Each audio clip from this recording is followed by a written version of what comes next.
চোখের পাতায় অঞ্জনি কেন হয়? লেখা ডাক্তার মো.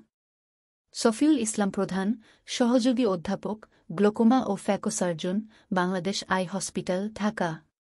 অঞ্জনি হলে চোখের পাতার প্রান্তীয় অঞ্চল লাল হয়ে ফুলে যায়। অনেকের প্রায় চোখের পাতার কোণ ফুলে যায়। লোকে বলে অঞ্জনি হয়েছে। এই অঞ্জনি আসলে কি?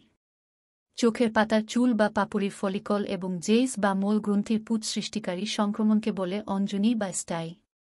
যে কোনো বয়সে হতে পারে এই রোগ।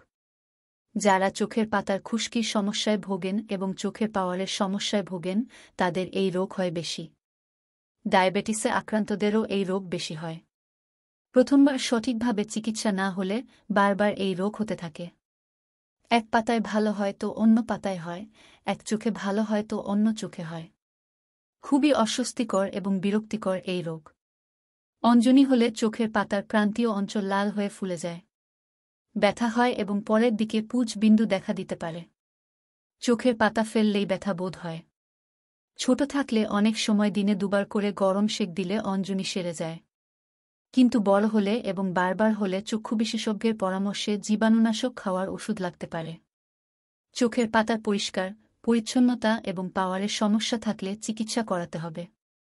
অনেকেই মনে করেন অঞ্জনি হলে চিকিৎসা লাগে না, এমনিতেই ভালো হয়ে যায়। অঞ্জনি নিয়ে নানা কুসংস্কারও আছে। আসলে প্রথমবার সঠিকভাবে চিকিৎসা না করালে একটার পর একটা অঞ্জনি হতেই থাকবে। রোগী কষ্ট পাবে। তাই অঞ্জনি হলে চক্ষু বিশেষজ্ঞের পরামর্শ নিতে হবে।